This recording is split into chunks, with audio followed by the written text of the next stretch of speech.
हर हर महादेव दोस्तों, स्वागत है आप सभी का एक बार फिर से। मेरे देवाधिदेव महादेव आप और आपके परिवार पर अपनी कृपा दृष्टि सदा सर्वदा बनाए रखें। दोस्तों, यदि आप अपने जीवन में सुख समृद्धि चाहते हैं, धन वैभव चाहते हैं, अपने जीवन के हर क्षेत्र में सफलता पाना चाहते हैं, व्यापार में तरक्की चाहते हैं, नौकरी में प्रमोशन चाहते हैं, अपने बच्चों का भविष्य उज्जवल बनाना चाहते हैं, तो आप बिल्कुल सही चैनल पर आए हैं। यदि आप पहली बार हमारे इस चैनल पर आए हैं तो चैनल को सब्सक्राइब करके बेल आइकन जरूर दबाइएगा। दोस्तों, सावन का पवित्र महीना चल रहा है। ये महादेव का सबसे प्रिय माह होता है। इस महीने में शिव मंदिरों में भक्तों की भीड़ जुटी होती है। भक्त महादेव की आराधना में लीन होते हैं। सावन महीने के सोमवार का महत्व और अधिक है। इस दिन लोग व्रत भी रखते हैं। भगवान शिव की पूजा में जल, दूध, बेलपत्र, पुष्प आदि अर्पित करते हैं। इसी तरह भगवान भोलेनाथ की पसंदीदा चीजों में है शमी पत्र। दोस्तों, हिंदू धर्म में सावन के महीने में भगवान शिव को शमी पत्र यदि आप इस तरह से चढ़ाते हैं तो भगवान शिव आपकी संपूर्ण मनोकामना अवश्य पूरी करेंगे। यदि आप ऐसे शमी पत्र या शमी पुष्प चढ़ाते हैं तो जीवन में सुख समृद्धि आएगी। आप सब जगह से निराश हो गए हैं, कोई काम नहीं बन रहा, दरिद्रता बहुत ज्यादा है, तब आप ये उपाय करें। आपकी निराशा आशा में बदल जाएगी। लेकिन दोस्तों, आगे बढ़ने से पहले आपसे रिक्वेस्ट करती हूँ कि वीडियो को लाइक करिएगा, दोस्तों को शेयर कर दीजिएगा, और अगर आपने अभी तक चैनल को सब्सक्राइब नहीं किया है तो चैनल को सब्सक्राइब करके बेल आइकन जरूर दबाइएगा। दोस्तों, सावन का पवित्र महीना भगवान शिव को समर्पित होता है। ये महादेव का सबसे प्रिय माह होता है।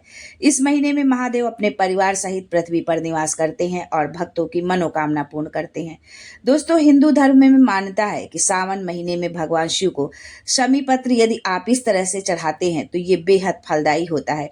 सही ढंग से चढ़ाया गया एक शमी पत्ता आपके जीवन को सुख समृद्धि से भर देगा। मान्यता है कि सावन में या किसी भी महीने में सोमवार के दिन यदि आप जलाभिषेक के बाद गाय का दूध चढ़ाते हैं तो ये बेहद शुभ होता है। इसके पश्चात ही शिव जी को धतूरा, बेलपत्र, मंदार के फूल और शमी पत्र भी चढ़ाएं। हिंदू धर्म में शमी के पेड़ को बहुत शुभ माना जाता है। दोस्तों, गणेश पुराण के कथा के अनुसार शमी ऋषि औरव की पुत्री थी। ऋषि अपनी पुत्री से अत्यंत प्रेम करते थे। ऋषि ने अपनी पुत्री शमी का विवाह धौम्य ऋषि के पुत्र मंदार के साथ किया था। मंदार अपने गुरु ऋषि शौनक का आशीर्वाद लेने अपनी पत्नी शमी के साथ पहुंचे। रास्ते में विघ्नहर्ता गणेश जी के अनन्य भक्त ऋषि भृशुंडी का आश्रम था। मंदार व शमी ने उनके दर्शन व आशीर्वाद की प्राप्ति के लिए ऋषि भृशुंडी के आश्रम जाने का विचार किया। ऋषि भृशुंडी गणेश जी को प्रसन्न कर उन्हीं के जैसे गजमुख होने का आशीर्वाद प्राप्त किया था, जिसके कारण उनका मुख गणेश जी के समान ही था।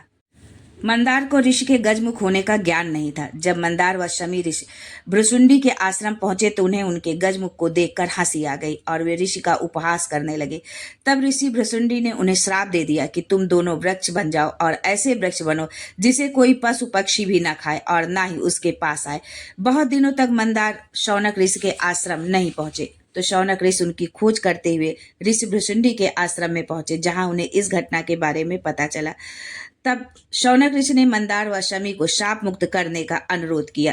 तब शाप से मुक्त करने में असमर्थ ऋषि भृशुंडी गणेश जी के पास पहुंचे। ऋषि मंदार व शमी को शाप मुक्त करने हेतु गणेश जी से प्रार्थना करने लगे।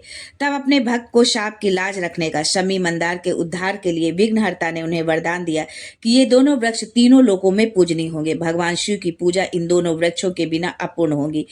ये दोनों पति पत्नी अर्थात मंदार व शमी जहां साथ में होंगे वहां मैं स्वयं रिद्धि सिद्धि के साथ निवास करूंगा। दोस्तों, शमी व मंदार के बिना गणपति व शिव जी की पूजा अधूरी मानी जाती है। आज भी सफेद मंदार वृक्ष की जड़ 21 वर्षों के बाद गणेश जी का स्वरूप ले लेती है। दोस्तों, जिस घर में मंदार की जड़ की पूजा होती है वहां गणेश जी रिद्धि सिद्धि के साथ स्वयं निवास करते हैं। उस घर में कभी भी अकाल मृत्यु नहीं होती है। दोस्तों, शिव पुराण के अनुसार मंदार और शमी ने भगवान शिव की आराधना करी। उनकी आराधना से प्रसन्न होकर भोलेनाथ ने वर दे दिया कि अगर भूल से भी कोई आपकी पत्ती और पुष्प समर्पित कर देगा, उसे हजारों अश्वमेध यज्ञ के स्नान का जो पुण्य होता है वो एक क्षण में ही प्राप्त हो जाएगा। शिव पुराण की कथा में वर्णित है कि आप अपना कर्म करना मत भूलिए, मेहनत करना ना भूलें, और दूसरा महादेव पर विश्वास करना भी मत भूलें। शमी वृक्ष का निर्माण उमा और महादेव के मिलन से, उनकी वार्ता से जो नयन से अश्रु बहा और दोनों का जो मिलन हुआ, उससे शमी वृक्ष की उत्पत्ति हुई। इसलिए सारे वृक्षों में शमी की को श्रेष्ठता दी जाती है। 33 कोटि देवी देवताओं के पूजन में यदि कोई पत्ती चढ़ सकती है तो वो है शमी की पत्ती। बेलपत्री आप शिव जी को, दुर्गा जी को, गणेश जी को, विष्णु जी को चढ़ा देंगे। ब्रह्मा जी को बेलपत्री नहीं चढ़ती। दूर्वा आप गणेश जी को, शंकर जी को चढ़ा सकते हैं, लेकिन शमी की पत्तियां किसी भी देवी देवता को, किसी भी ग्रह देवता को आप समर्पित कर सकते हैं। दोस्तों, रामचरितमानस में तुलसीदास ने लिखा है कि भगवान राम जब रावण को मारने के लिए लंका पर चढ़ाई करी, तब भगवान शंकर उस जगह पर नहीं दिखे। तब राम जी ने शमी के पेड़ को प्रणाम कर कहा और कि हे भोलेनाथ, मैं आपको शमी के वृक्ष में मानकर प्रणाम करके लंका पर चढ़ाई करने जा रहा हूँ। खाटू श्याम बाबा अर्थात महात्मा बरवरी के कटे हुए सर को ऊंची पहाड़ी पर स्थित शमी वृक्ष पर ही रखा गया था। शमी वृक्ष अपने आर्थिक व पौराणिक मूल्यों के कारण राजस्थान का राजकीय वृक्ष भी है, जिसे लोग वहां की स्थानीय भाषा में खेजड़ी के वृक्ष के नाम से जानते हैं। दोस्तों, यदि आप प्रतिदिन शमी वृक्ष में जल चढ़ाते हैं और सूर्यास्त के बाद शमी वृक्ष के नीचे सरसों के तेल का दीपक जलाते हैं तो आप व आपके परिवार पर शनिदेव की कृपा हमेशा बनी रहती है।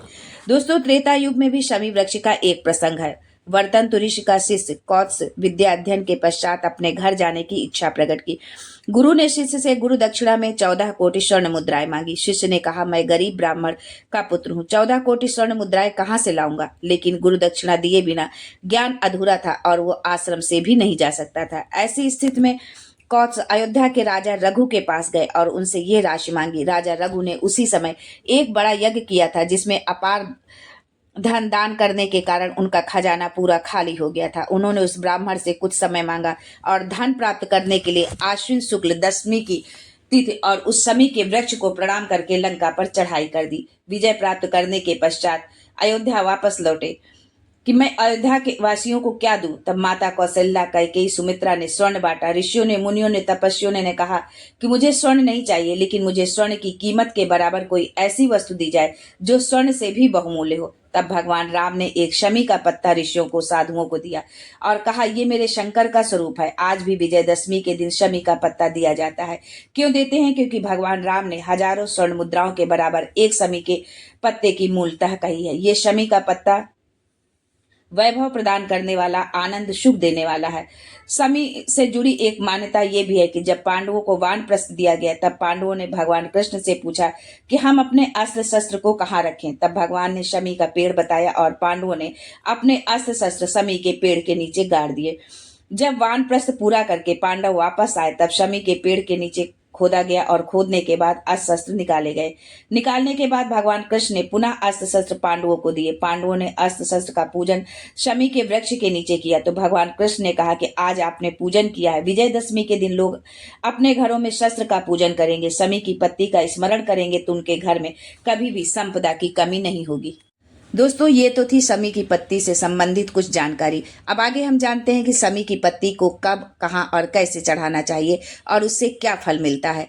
दोस्तों, शमी की पत्ती को चढ़ाने का एक नियम है। पहले आप संपूर्ण जलाधारी को हाथ से साफ कर दीजिए। शिवलिंग पर जल चढ़ा दे। चंदन, अबीर, गुलाल, अक्षत, बेलपत्र, धतूरा, जो भी आपको चढ़ाना है सब चढ़ा दे। संपूर्ण श्रृंगार करने के बाद शमी की पत्ती को माँ जगत जननी की जलधारी को मात्र स्पर्श करा के शिवलिंग पर आखिरी में समर्पित करें, जिससे माँ जगत जननी हमारे मन की कामना को देवाधिदेव महादेव के कानों में श्रवण करा दे। दोस्तों, जब बहुत ज्यादा मात्रा में दरिद्रता हो, बहुत कष्टमय जीवन हो, तब बेलपत्र और शमी पत्र का प्रयोग करके जरूर देखना। प्रैक्टिकल करने में क्या जाता है, बस आपकी भक्ति, आस्था और विश्वास होना चाहिए देवाधिदेव पर। भोलेनाथ किस रूप में आपकी मदद करेंगे ये तो वही जाने। बस विश्वास दृढ़ हो, बस आप अपना कर्म करना, मेहनत करना ना भूलो और दूसरा महादेव पर विश्वास करना ना भूलो। ये शिव पुराण में वर्णित है। दोस्तों, शमी की एक पत्ती में जितनी पत्तियां लगी होती है, इस पत्ती में से एक पत्ती में बहुत सारी पत्तियां लगी होती है। एक पत्ती में जितनी पत्तियां होती हैं और एक पत्ती तोड़ने पर उसके अंदर जितनी पत्तियां होती है उतने जन्म मनुष्य को मृत लोक में नहीं होते हैं। 84 लाख योनियों में से उतनी योनि कट जाती है और देव योनि प्राप्त होती है। दोस्तों एक बात अवश्य याद रखें, जब आप समी पत्र अर्पित करें तो समी पत्र की डाली समर्पित नहीं करनी चाहिए। डाली समेत चढ़ाने से रोग की उत्पत्ति होती है। डाली सहित समी पत्ता अगर किसी भी देवता को आप चढ़ा देते हैं तो उससे हमारे कमर में, घुटने में, पीठ में, सिर में दर्द 15 दिन के बाद धीरे धीरे चालू हो जाता है। इसलिए शमी पत्र का नियम है कि उसकी पत्ती को तोड़कर फिर भगवान को समर्पित करें। बेल पत्र की यदि डाली चढ़ गई तो वो स्वीकार है, पर शमी पत्र की डाली स्वीकार नहीं है।